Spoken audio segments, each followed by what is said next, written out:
여러분 반갑습니다. 한국사 김성규입니다. 지금 현재 시간은 10월 9일 토요일 밤 10시 30분을 향해 가고 있습니다. 이제 몇몇 학교에서는 저는 지금 대면 수업을 하고 있습니다. 그래서 제가 지금 경남대학교하고 지금 동서대학교 같은 경우는 이제 대면 수업을 실시를 하고 있고, 제가 있는 특수장비과도 지금 대면 수업을 시작을 했습니다. 그래서 여러분들은 지금 어떻게 하고 계시는지 모르겠는데 다들 잘 지내고 계실 거라고 생각을 합니다. 지난번에 그 BW반인가요? B반의 영상이 잘못 올라간 부분에 대해서 좀 양해를 좀 부탁을 드리겠습니다. 그리고 저는 분명히 편집을 했는데 왜 진해 문화유산이 그게 좀 생략이 되었는지는 잘 모르겠습니다. 하여튼 그 부분에 대해서도 제가 다시 영상을 촬영을 해서 올리도록 하겠습니다. 이제 좀 있으면 이제 반학기가 지나가고 그 다음에 2021년이 또 지나가게 되어 있습니다. 벌써 코로나가 2년이라는 시간을 지나가고 있고 그렇습니다.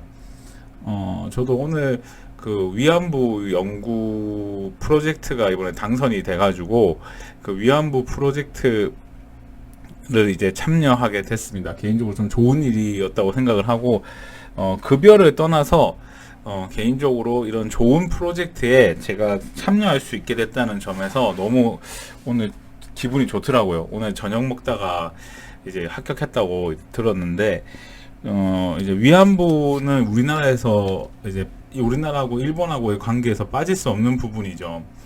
그래서 그러한 부분에 이제 제가 참여해서 연구를 같이 할 수 있다는 거에 대해서 너무나 큰 영광이라고 저는 생각을 합니다. 개인적으로 너무 좋은 일이라서 좀 자랑하고자 여러분들한테 얘기를 했습니다.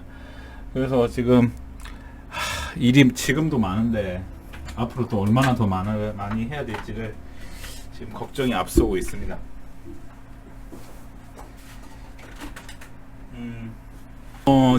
지난 시간에 이어서 우리 석굴암 봤죠. 그래서 석굴암에 대해서 지난번에 설명을 하다가 이 석굴암에 훼손되는 과정을 이제 영상으로 제가 보여드렸는데, 다시 한번 좀 정리를 해드리면은 이렇습니다. 그 김대성이라는 사람이 경덕왕 때부터 약 20년 동안 만들기 시작을 한 거고, 현생의 부모님을 위해서 만든 게 불국사. 그 다음에 전생에 여기 좀 자꾸 해야지. 영상이 자꾸 소리가 자꾸 작아져서. 전생의 부모님을 위해서 만든 게 석굴사라 했죠. 근데 지금은 이제 그러니까 이건 제 생각이에요. 아마 이 석굴암 주변에 절이 작게 있었을 거야. 근데 이 절이 지금 없어진 거야. 그리고 일본 사람들이 와서 보니까 석굴산은 없고 그 산의 구멍을, 그러니까 이렇게 된 거 아니에요. 그러니까 이게 토암산이면 여기를 이렇게 뚫어가지고 여기에 이렇게 방을 만들고 여기에 이렇게 불상을 둔 거잖아. 그래서 이걸 뭐라고 해? 석굴암이라고 하는 거잖아. 그러니까 여기를 이제 일본 사람들이 만든 거예요. 이 석굴암이라는 거는. 근데 이걸 바꿔야 된다 이렇게 얘기하시는 분들도 있는데, 솔직히 막당히 이름 붙일 것도 없잖아. 그래서 석굴암이라고 했는데, 이거를 이제 일본 사람들이 이제 본격적으로 이제 발굴 및 보수를 진행을 한 거예요. 그러니까 일본 사람들이 무조건 훼손한 건 아니고 보수를 진행을 했어요. 그러니까 내가 지난 시간에 얘기했지만, 일본 사람들은 고고학이라는 거를 처음 들여온 게 스웨덴이고, 스웨덴에서 고고학을 공부해서 우리나라 와서 연습을 한 거야. 그 중에 하나가 이제 석굴암이 되는 거고, 이 석굴암을 보수공사라고 지시했던 1970년대 박정희 대통령 때 이때 보수공사를 했고, 그래서 이런 것들을 했지만 결과는 솔직히 나아지지가 않았다. 그런 내용들을 그 10분의 영상 통해서 우리가 지난 시간에 배웠습니다. 그래서 이어서 이번 시간에는 석굴암과 나머지 경주 파트를 오늘 마무리 짓고 진해까지 좀 보도록 하겠습니다. 시험 범위는 지난 시간에도 말씀드렸지만 역사는 무엇인가부터 신라의 문화유산까지 제가 객관식으로 시험을 내고 단답형으로도 시험을 낼 겁니다. 그리고 제가 시험에 관련된 라이브 영상을 제가 다음 주 중으로 한번 하긴 해야겠네요. 그래야 여러분들이 시험 치기 전에 좀 공부를 하실 수 있을 것 같아요. 그래서 제가 이것도 진행을 하도록 하겠습니다. 자, 볼게요. 아마 지금쯤 여러분 시험 공부한다고 엄청 바쁘겠네요. 제가 이 영상을 보고 있을 때쯤 다들 표정이 맞대 돼지야 이럴 것 같은데 하여튼 그렇습니다. 그러니까 아마 오늘 배우는 게 시험 범위의 총체적인 부분이 아닐까 이렇게 생각이 드는데, 자 볼게요. 원래 시험 전주는 좀 일찍 맞춰줘야 되는데 요새 너무 정이 없어 학교가.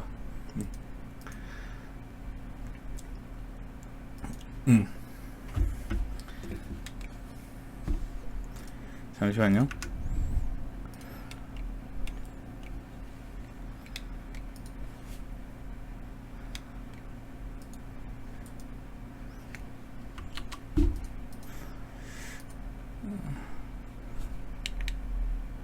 자, 볼게요. 이거 안 다치노? 자, 볼게요. 자, 석굴암. 자,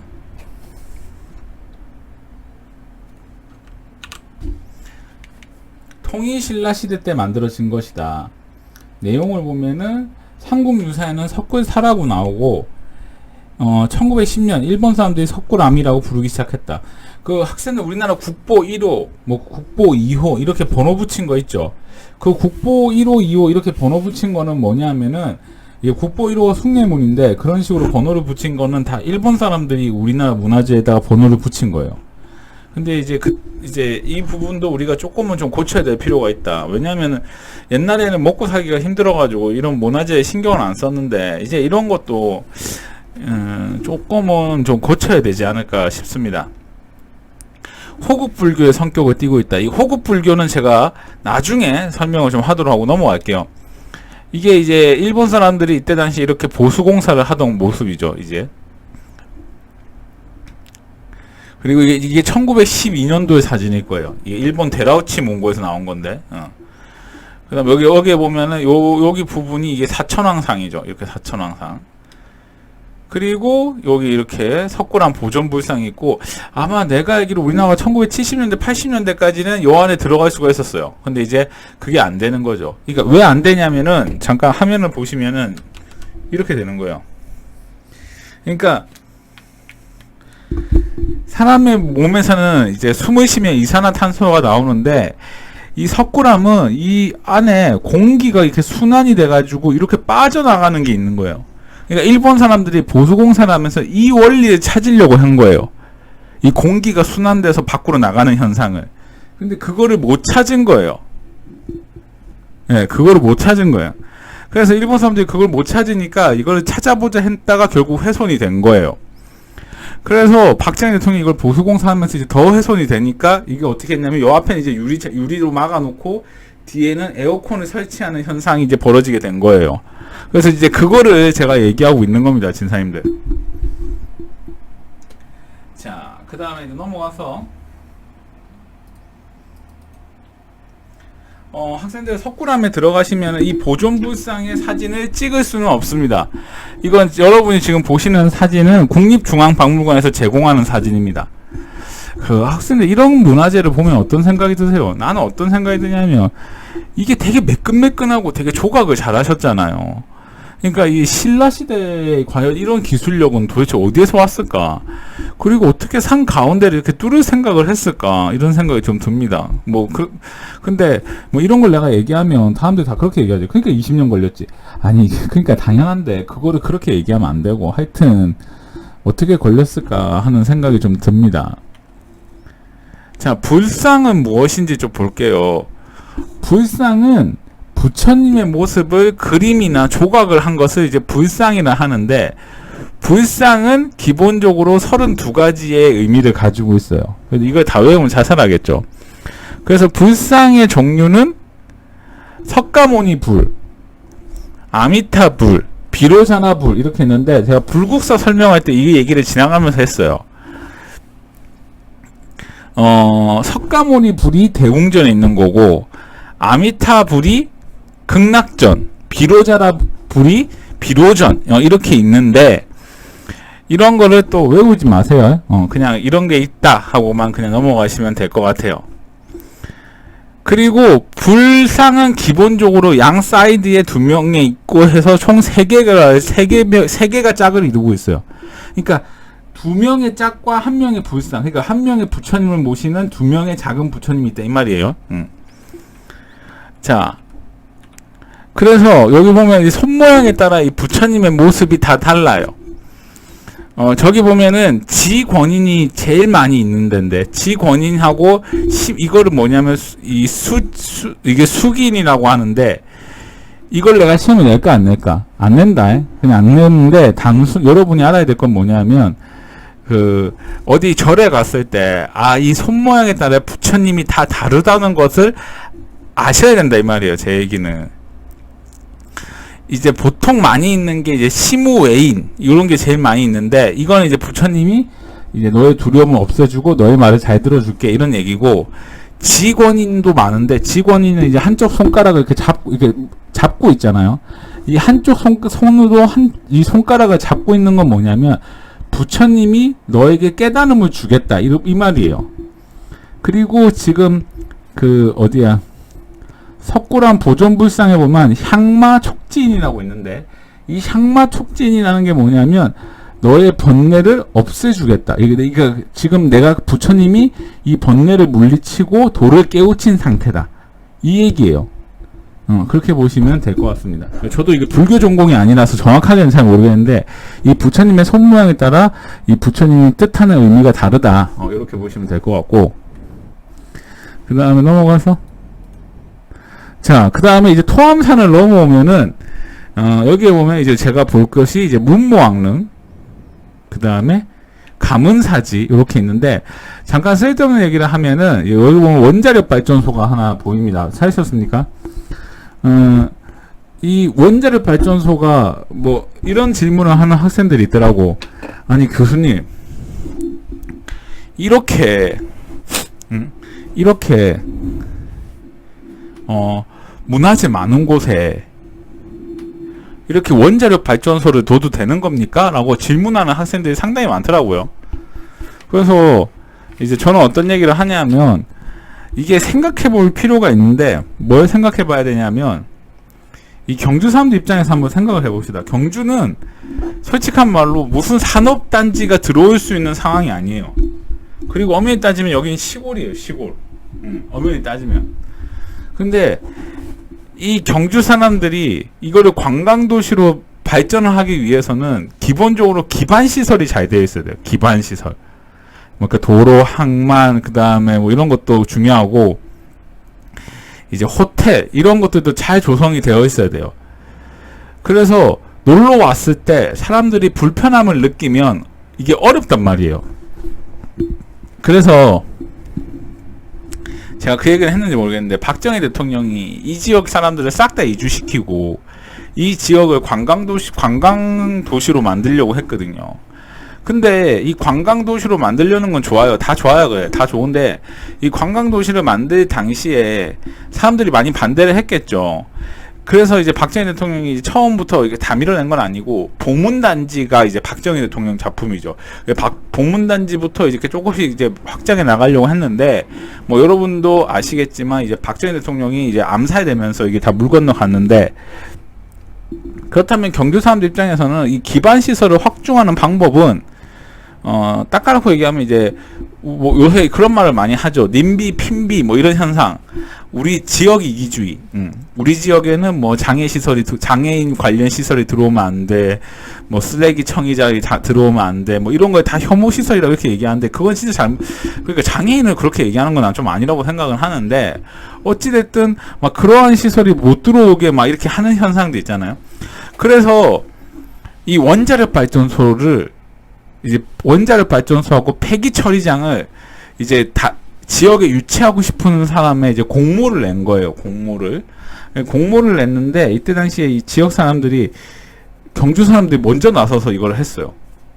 그럼 경주 사람들이 이걸 먼저 나서서 했던 이유는 뭐냐면, 이 산업시설이 확보가 안 되니까 이걸 하면은 국가가 돈도 주고 뭐 지역에 뭐 도로도 깔아주고 이렇게 한다니까 이 지역 사람들이 한 거예요.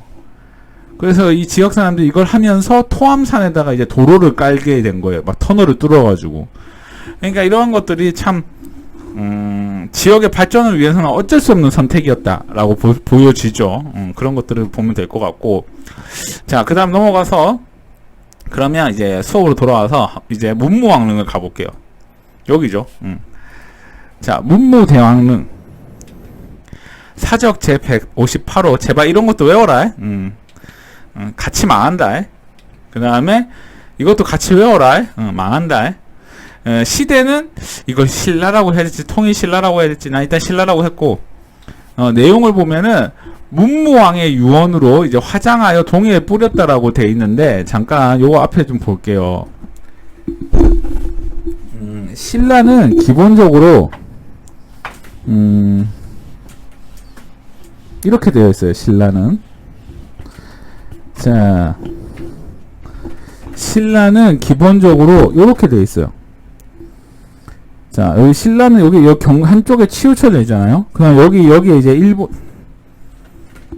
나 일본 싫어하니까. 일본이 이렇게 있잖아요. 그럼 일본이 이 동해를 건너오는 거예요.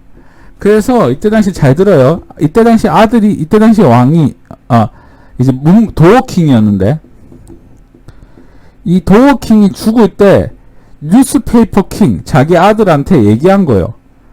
뉴스페이퍼 킹한테, 나를 화장해서 바다에 뿌려라.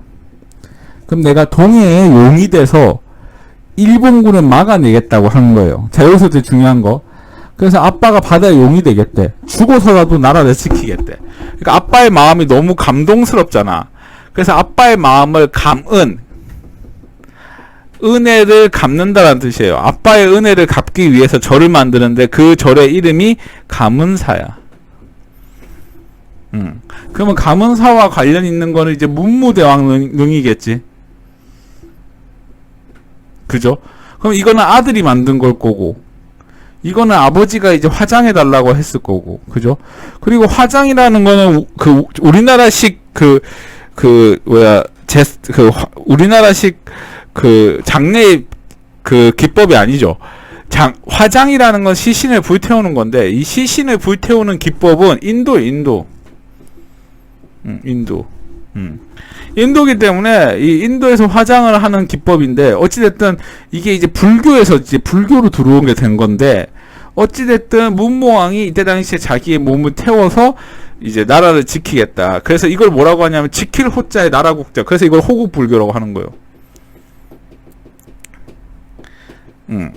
이 호국불교를 요렇게 연결해서 이제 얘기를 할 거예요. 자, 보세요. 이제 자, 나중에 이제 설명을 하고, 자, 앞에 화면을 볼까요? 자, 요거는 제가 가서 찍은 겁니다. 앞에 보면은 이제 문무대왕릉. 요새 참 여행을 가고 싶은 시기입니다. 그죠? 언제쯤 이런 여행을 갈 수 있을지가 참 궁금합니다. 자, 그 다음에 이거는 이제 제가 그 국립중앙박물관에서 가져온 건데, 이 문무대왕릉에 대해서 여러 가지 설이 있었어요. 여기에 이제 그 관을 설치해서 여기에 있었다. 여기 관이 있었다. 그래서 이 관이 있었고, 요 주변에 그 문무대왕 유품들이 여기에 있었다. 이렇게 주장하는 학자들이 있었는데, 실제로 확인해 보니까 아무것도 없었어요. 근데 이거에 대해서 이제 저는 어떤 반박을 하냐면, 아니, 당연한 거 아니야. 이게 1000년이 지났는데, 1000년이 지났으면 당연히 있어도 떠내려갔겠지. 그래도 뭐 확인을 해봐야 되니까. 나는 화장했다고 개인적으로 믿고 있어요. 그리고 이거는 이제 위에서 찍은 거. 이렇게 볼 수가 있겠고, 요 근처에 가면은 이거 배 타고 여기까지 가보는 코스가 있긴 있는데, 뭐 굳이 배 타고 안 가도 될 것 같아요, 제 생각에는. 그리고 여기는 입장료가 없고요. 저는 어떻게 하냐면 주차료를 받아요. 그래서 저는 어떻게 하냐면 그냥 길에다가 차 세워놓고 그냥 걸어서 들어가요. 이렇게 여기 주차료가 한 2,000원, 30분에 2,000원인가 이래가지고 너무 세서 솔직히 크게 볼 게 이거밖에 없기 때문에.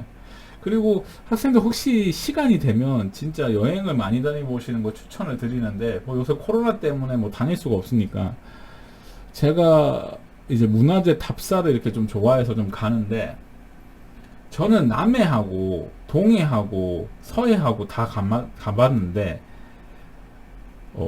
저는 개인적으로 동해가 제일 이뻤어요. 그러니까 이게 사람마다 케이스 바이 케이스인데, 남해는 조금만 앞을 보면 밖에 섬이 있고 이래가지고 이 시야가 막히는 느낌이 드는데, 이 동해는 엄연히 쭉 가면 이제 태평양이잖아요. 그러니까 엄청 탁 트인 느낌이 들더라고. 그래서 내가 강릉 갔을 때 그 바다가 너무 좋더라고요.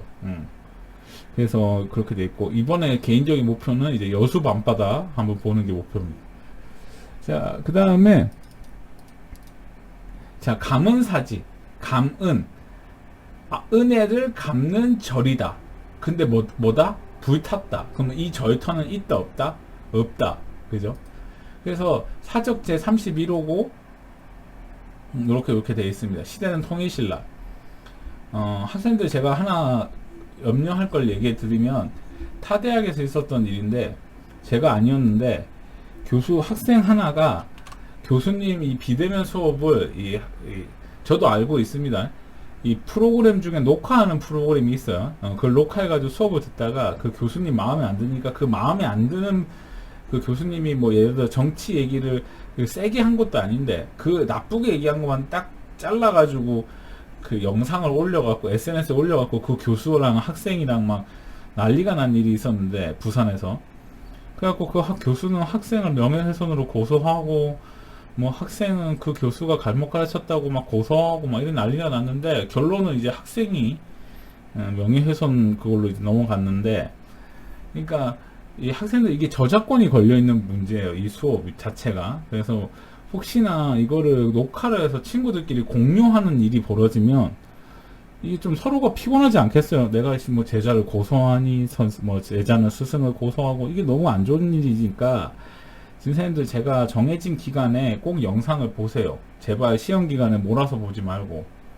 그리고 자기가 할 일을 안 해놓고 반값 등록금을 얘기하는 거는 난 안 맞다고 생각해요. 그러니까 선생님들 괜히 영상 한 번도 안 보고 교재 있는 것만 보고 난 시험 잘 보겠다 하면 안 돼. 그리고 제가 얼마 전에 있었던 일인데, 잠깐 좀 다른 얘기를 하면, 제가 경남대학에서 있었던 일인데, 남대 하나가 비대면 수업할 때 제대로 듣지도 않고, 우리 경남대에서는 다 줌으로 라이브로 하거든요. 제대로 듣지도 않고, 켜놓고 딴짓하고, 그 다음에 결석하고 이랬는데, 내 수업 시간이 이제 온 거예요. 근데 파자마에 슬리퍼 신고 왔더라고, 맨발에.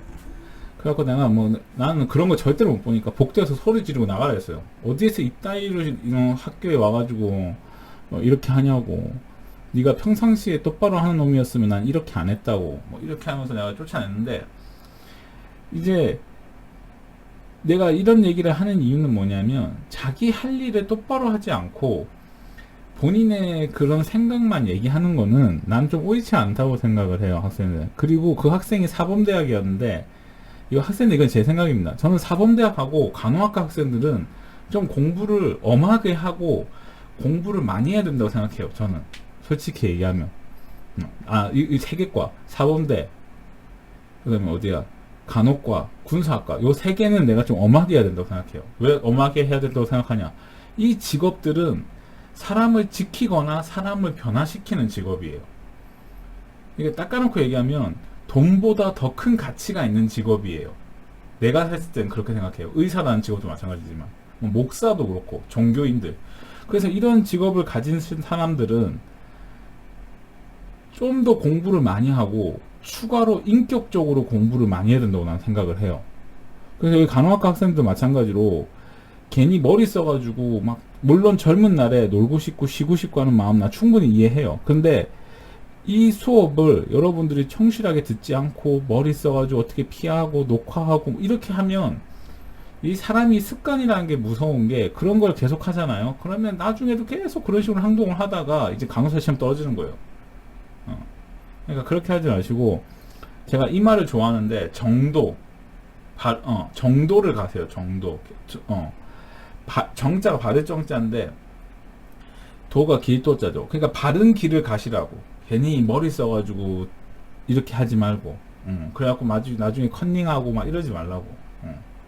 다시 얘기하지만 그렇게 해가지고 점수 따면은 그 점수가 집게 아니잖아. 그건 치사한 거지. 너무 사색이 길었네요.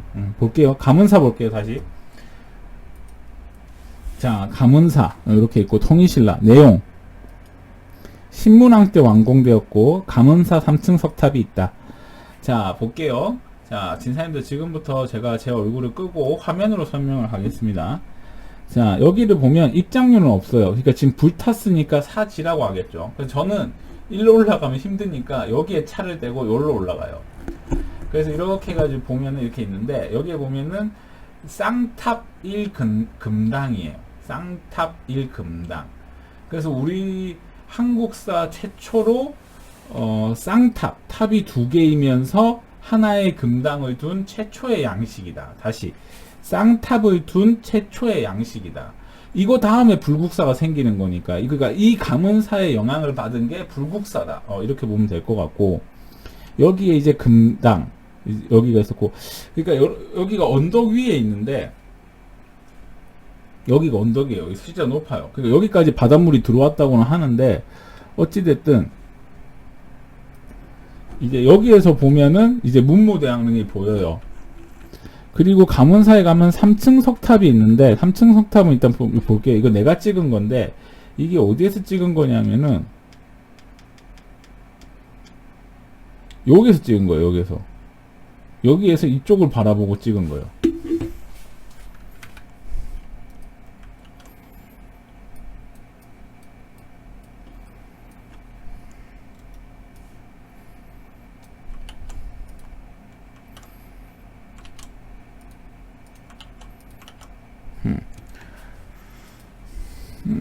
바라보고 찍은 거고 그 다음에 보면 이쪽에서 이렇게 찍은 거죠. 그래서 이게 왜 3층이냐 우리가 배웠죠. 기단부를 기준으로 이렇게 여기 몇 층?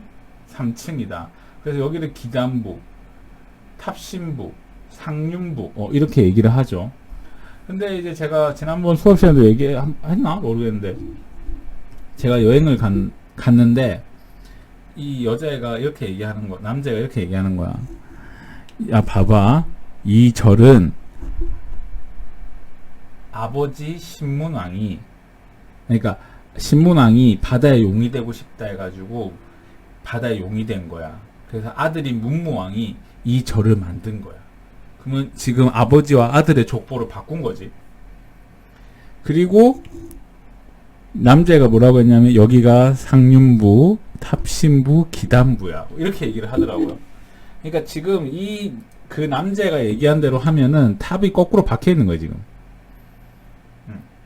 그래서 이 거꾸로 박혀 있는데, 이 거꾸로 박혀 있는 거를 이제 여자애한테 설명을 하는데, 중요한 건 뭐냐. 그 여자의 반응이 너무 와닿았어. 야, 너는 여기 온다고 공부도 많이 해오고 고맙다 하면서 이렇게 얘기하는 거예요.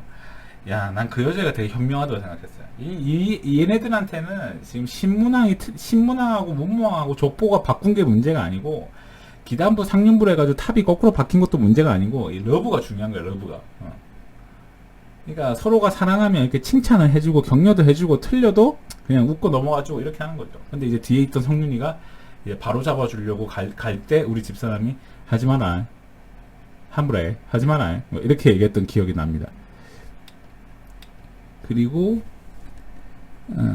이거는 내가 혼자 가서 찍었던 것 같고 이건 우리 집사람하고 갔을 때 밤에 가서 찍었던 거. 이쁘죠? 자, 그 다음에 괴릉 봅시다. 괴릉. 참 요거 설명 안 했다.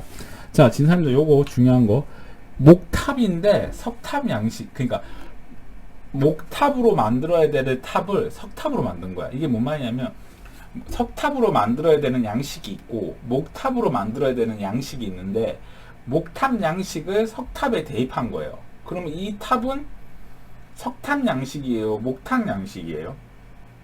목탑이에요. 그러니까 이런 거잖아. 우리는 항상 떡볶이를 어떻게 생각해요? 떡볶이를. 나 무슨 떡볶이인지 기억이 안 나네. 나 지난번 집사람하고 둘이 놀러 갔을 때 그 떡볶이 뷔페 같이 생긴 데가 있던데 거기 뭐야 유키즈에서 나왔었는데 거기 보니까 떡볶이 소스가 엄청 다양하더만. 그러니까 우리는 기존의 떡볶이가 빨간색이라고 빨간색 떡볶이를 먹어야 된다고 생각을 하지만 그 떡볶이는 보니까 뭐 차돌박이도 넣고 뭐 크림 스프도 넣고 뭐 이렇게 하잖아요. 그런 것처럼 돌로 만들어야 되는데 목탑 형식으로 만든 거예요. 뭔 말인지 아시겠죠? 그럼 일단 그렇게 했고 두 번째는 이 탑에 보면은 이거 돌로 만들었잖아요. 그죠?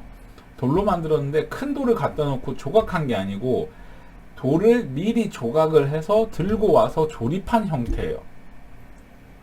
무슨 말인지 알겠죠? 돌을 조립을 했다고. 그러니까 분황사 모전 석탑은 큰 돌을 갖고 와가지고 조각을 했는데 이 석탑은 돌을 미리 조각을 해서 조립을 했다고. 무슨 말인지 알겠어요? 그렇게 보시면 될 것 같고. 자, 그 다음. 자, 쾌릉 봅시다. 쾌릉인데, 여기에요. 자, 볼게요. 뭐, 여기 무덤인데, 이 무덤이, 여기에 보면 이 궤릉이라는 무덤인데, 잠깐 볼게요. 이 궤릉에서 제일 중요한 게, 이 뭐, 일단 이건,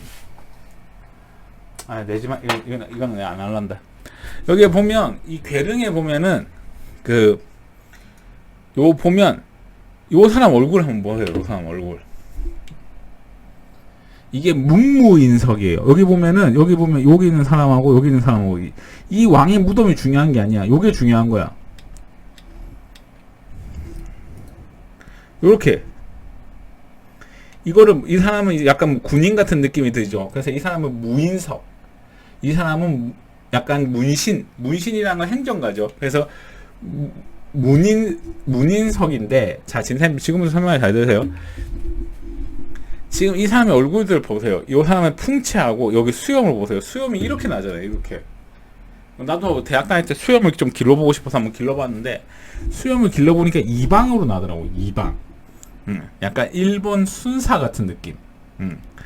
그래서 나도 수염을 기르는 거 포기했었는데, 남자 진사님은 알 거야. 이렇게 수염이 나면 솔직한 말로 이제 가슴까지도, 몸에 가슴까지도 수염이 나는 스타일인데, 이게 우리나라에서 그렇게 흔하지 않은 사람들이야. 근데 이게 옛날에는 더 흔하지 않았을 거라고. 그러면 이렇게 털이 많고 풍채가 큰 사람들은 다 어디 사람들이냐? 서역 사람들이야, 서역. 그러니까 이제 서역 사람들이 우리나라에 와서 무역을 하거나 관직에 들어와 있었다는 것을 알 수 있는 부분이다, 이 말이야. 그러니까 궤릉을 보고 이 무인석을 보고 알 수 있는 거는 뭐다? 서양이 아니고 서역, 중동, 이란, 이라크, 사우디 사람들이 신라에 와서 많이 살았다는 것을 알 수가 있다. 자, 그 다음에 안압지 봅시다. 안압지. 자, 안압지에 대해서 좀 설명을 하면 일단 이렇습니다. 저도 이 안압지라고 얘기를 안 하고 좀 이름을 바꿔야겠어. 나도 안압지라고 설명하면 안 될 것 같은데. 자, 잠시 봅시다.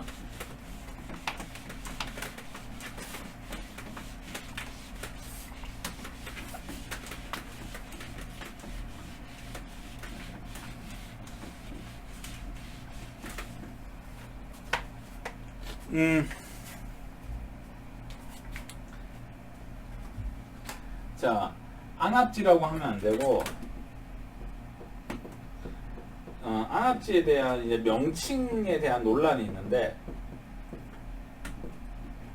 이 신라 시대 때 여기를 뭐라고 불렀는지는 아무도 몰라요.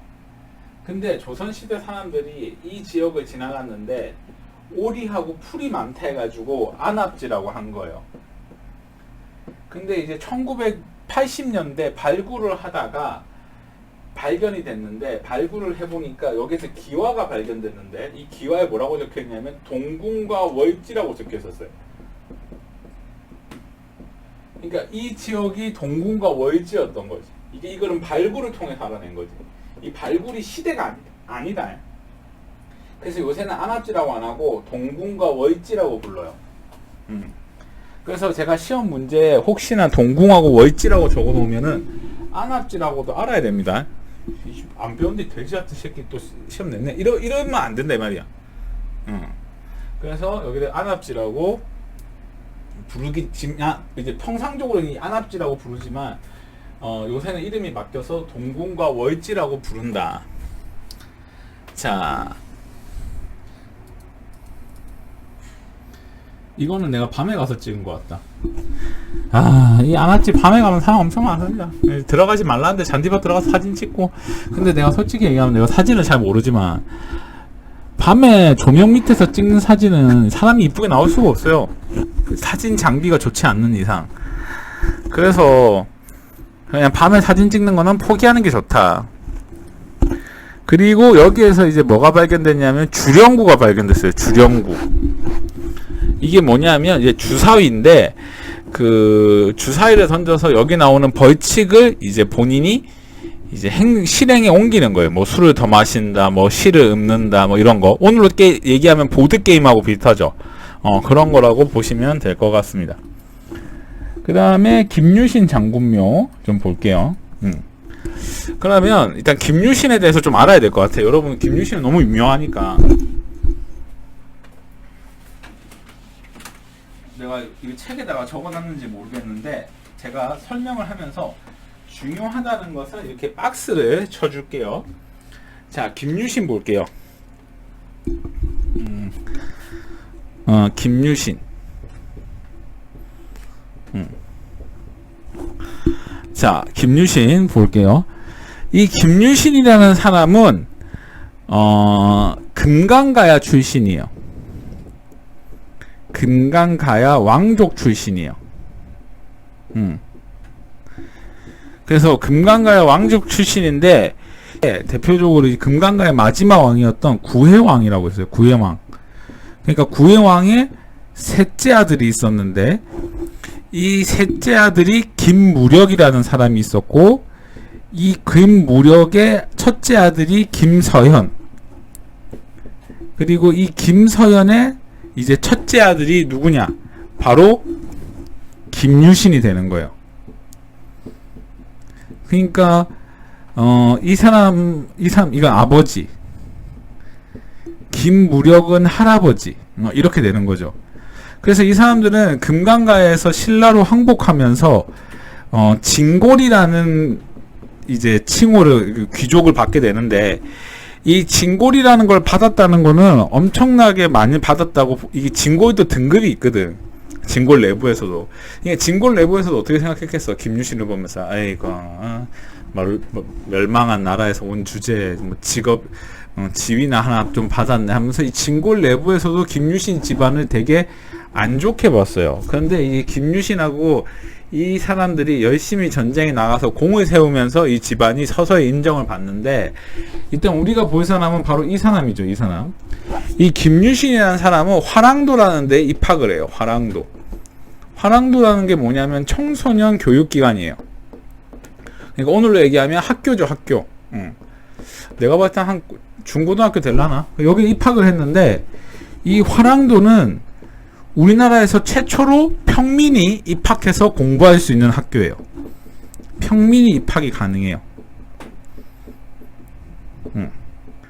그래서 김유신이 이 화랑도에 입학을 했는데 화랑도는 이렇게 구조가 되어 있어요. 낭도라가 되어 있어요. 낭도가 보면 오늘로 따지면 1학년이야. 자, 성윤이 평민, 김유신 진골. 자, 입학했다. 그럼 둘 다 낭도로 입학해. 그러면 이제 2학년이 화랑이 되는 거야. 이게 2학년이야. 그러면 이 화랑은 이제 누구만 올라갈 수 있냐? 진골하고 육두푼만 올라갈 수 있어요. 뭔 말인지 알겠죠? 그리고 학생회장을 뽑는데 그 학생회장은 뭐라고 하냐면 풍월주라고 해요. 풍월주. 그 풍월주는 이제 누가 되냐면 진골만 될 수 있어요. 그러니까 이것만 봐도 이제 신라는 신분제를 되게 열심히 신라는 신분제에 대해서 되게 엄격했다라는 걸 알 수가 있죠. 그래서 신라는 이러한 신분제가 되게 엄격했다는 것을 알 수가 있는데, 그래서 이 신라의 이 엄격한 신분제를 이렇게 이제 운용을 했는데, 이렇게 엄격하게 운영을 하면서 또 어떻게 했냐면, 또 반대로 백성들 입장에서는 그래도 내가 입학할 수 있는 게 어디냐 이렇게 생각을 해서 이것도 나름 마음에 들어 했다 하는 설도 있어요. 그래서 김유신은 이제 풍월주까지 올라가요. 그리고 이제 서서히 이제 활약을 하다가 이제 김유신이 전쟁에서 하도 잘 이기니까 이제 신뢰를 받았는데, 그래도 김유신한테는 이제 사람들이 좀 무시하는 게 있었죠. 가야 출신이라고. 그래서 김유신이 이제 군사력을 이제 신라의 군사력을 가지게 돼요. 군사. 그래서 김유신이 활약했을 때 당시에 이제 젊었을 때는 선덕여왕 때 활약을 했고, 이제 한 중년이 돼가지고는 태종 무열왕 때 활약을 하고, 그 다음에 늙어서는 이제 문무왕 때까지 이제 활약을 하는 인물이라고 보시면 될 것 같아요. 그럼 한 개씩 해볼게요. 자, 선덕여왕 때 이제 김춘추라는 사람과 결혼을 김춘추와 이제 사돈을 맺게 됩니다. 이 김춘추가 이제 어떤 사람이냐면 엄마가 성골이고 아빠가 진골이야. 그런데 제가 지난 시간에도 얘기했지만 선덕여왕이라는 사람이 왕이 될 수 있었던 이유는 신라만이 가지고 있는 독특한 신분제인 골품제 때문이라 그랬죠. 골품제. 이거 성골 출신의 남자가 없으니까 성골 출신의 여자가 왕이 되는 거죠. 그러면 성골 출신의 여자가 없으면 이제 누가 왕이 된다? 진골이 왕이 되는 거야. 근데 내가 진골도 여러 가지 등급이 있다 했지. 진골도 등급이 있다고. 근데 아무래도 성골하고 진골하고 합쳐진 진골이 진짜 진한 뼈다귀 아니겠어? 그래가지고 이제 김유신이 생각을 한 거지. 선덕여왕이 죽고 이제 김유신이 왕이 되지, 아니 그 김춘추가 왕이 되지 않을까. 그래서 이 김유신이 여러 가지 생각을 하다가 이제 김유신하고 김춘추하고 수구를 합니다. 수구라는 게 뭐냐면 이제 축구예요. 축구. 그때 당시에 대지 염통에다가 볏짚을 넣어갖고 축구를 했는데, 이렇게 축구를 하다가 김유신이 김춘추의 옷을 당긴 거예요. 이렇게 쭉 당긴 거야. 그러니까 김춘추 옷이 이렇게 찢어졌어. 그래서 김춘추가 야해진 거야. 그리고 김춘추가 이렇게 어머 이렇게 된 거야. 그러니까 이제 김유신이 빨리 옷을 꼬매야 되지 않겠습니까? 막 이렇게 얘기를 한 거야. 그래갖고 옷을 꼬매야 된다고 이렇게 얘기를 하니까 이제 여동생을 부른 거야. 여동생을 불렀는데 여동생이 2명이 있었는데 막내 여동생을 불러가지고 저기 가서 이제 옷을 꼬매 드리거라 이렇게 얘기를 했는데, 이제 여기에서 난 이해가 안 되는 게, 옷을 꼬매면은 지가 혼자 가서 꼬매면 되는데 그 옷에서 상반신이 지금 야해진 김춘추를 같이 집어넣은 거예요. 김춘추를 같이 집어넣는데 그 뒤에는 이렇게 된 거예요. 그래가지고 이제 그 여자가 임신을 한 거예요. 그래갖고 이제 김유신 알죠? 누가 왜 임신했는지. 그래가지고 이제 김유신이 이제 뒷담 뭐라 하는 거예요. 어디에서 우리 가문을 더럽히냐. 그래서 여동생을 화형시키려고 해요. 근데 이게 다 계산이 돼 있었어. 왜냐하면 김춘추가 이 선덕여왕 비서실장이었거든요. 선덕여왕이 그날 경주에 있는 남산에 간다는 소식을 듣고, 이제 남산에서 자기 집이 보일 수가 있으니까 연기를 피운 거야. 그러니까 선덕여왕이 물어봤어. 아니 저기는 그 대신들이 사는 동네인데 왜 연기가 나냐 알아봐라 하니까, 그 김유신 장군이 여동생을 불태우고 있다 이런 얘기가 들은 거야. 그래서 선덕여왕이 놀래가지고 내려간 거야. 내려와가지고 이제 김유신이 여동생을 매달고 이제 불로 딱 지피려고 하는데, 이제 이걸 성륜식으로 풀이하면 기다렸겠지. 아씨 왜 안 와? 어떻게 됐는데? 아씨 빨리 와야 되는데. 막 이러고 있는데 이제 온 거야. 그러니까 김유신이 딱 와가지고, 제 여동생이 죄를 지었기 때문에 이건 가족 일입니다.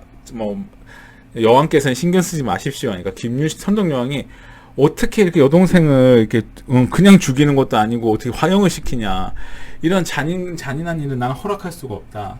그리고 너를 임신시킨 남자는 누구냐. 누가 이렇게 여자를 책임도 못 지냐. 이렇게 얘기를 하니까 뒤에 있던 김춘추가 전데요 하고 이렇게 나와가지고 이제 선덕여왕이 당장 결혼해라고.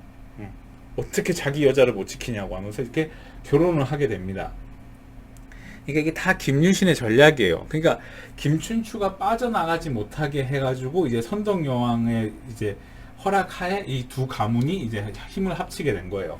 그러니까 김유신 입장에서는 이제 군사를 가졌고 김춘추의 정치력을 이제 가지게 된 거예요. 그러니까 김춘추는 김유신의 군사를, 김유신은 김춘추의 정치를 이렇게 가지게 된 거죠. 그리고 그 한 명 여동생도 또 김춘추한테 이제 시집을 보냅니다. 이게 왜냐면 이제 신라는 종내원을 했기 때문에. 그래서 이 김춘추와 김유신이 손을 잡고, 그리고 태종 무열왕 때 이제 우리가 지난 시간에 배웠는데 백제가 멸망하죠. 그죠? 그래서 이 백제가 멸망할 때 김유신이 그 군대를 이끌고 황산벌 전투를 하게 됩니다. 이것까지 설명하면 좀 기니까 넘어갈게요. 황산벌 전투는 여러분이 한 번쯤 들어봤을 것 같은데, 그 개백 장군이라고, 백제의 백제 계백하고 이때 싸웠던 유명한 전투고, 그리고 이 백제를 멸망시키고 나서 이제 김유신이 이제 전쟁터에는 나오지 않습니다. 왜냐하면 이때부터 고령이었기 때문에 이제 군사 자문 역할을 합니다. 어느 왕 때부터, 이제 문무왕 때부터. 그래서 나당 전쟁까지 아마 김유신이 정치적 자문을 하다가 그 이제 사망을 하게 됩니다. 근데 이제 무덤을 좀 보시면은 여러분들이 좀 이해가 빠르실 건데, 무덤을 보면 김유신 장군의 무덤이 엄청 큽니다. 그래서 이제 신하 무덤 중에 이렇게 큰 무덤을 가지고 있는 사람이 없습니다. 그러니까 왕과 신하의 무덤이 동격인 경우가 없습니다. 근데 이렇게 이 김유신 장군의 묘가 그만큼 크다는 얘기는 당시 신라 사회에서 엄청난 영향력을 가지고 있던 인물이었다. 근데 되게 아이러니한 거는 이 김유신 장군의 후손들에 대한 얘기는 전해지지가 않고 있어요. 그래서 제 생각대로 얘기를 하면 아마 김유신 장군 후손들이 그냥 뭐 권력 다툼이나 이 진급 과정에서 아마 좀 제거되지 않았을까라는 게 제 생각이고, 자 이제 시험에 나오는 걸 볼게요. 자, 진사님들 이게 봉분이라고 합니다. 봉분 주변에 이렇게 호석을 두르게 되는데, 호석, 이거 두르는 걸 호석이라고 합니다. 여기 보면 무덤 밑에 이렇게 돌이 있죠. 이 돌을 이렇게 두르고 있죠. 이 호석에 여기 보면은 12지상을 세워놨어요. 12지상. 자축, 인묘, 진사오미 할 때 그 12지상. 그죠? 그래서 이 12지상을 둘러놨는데, 이 12지상을 둘러놓은 것을 이제 뭐라고 하냐? 12지상이 나오면은 무조건 김유신 장군묘라고 외우시면 될 것 같습니다. 아시겠죠? 다시 말씀을 드립니다. 12지상을 둘러놨다 하면은 무조건 김유신 장군묘를 외우실 것을 부탁을 드리면서 이번 시간을 마치도록 하겠습니다. 감사합니다.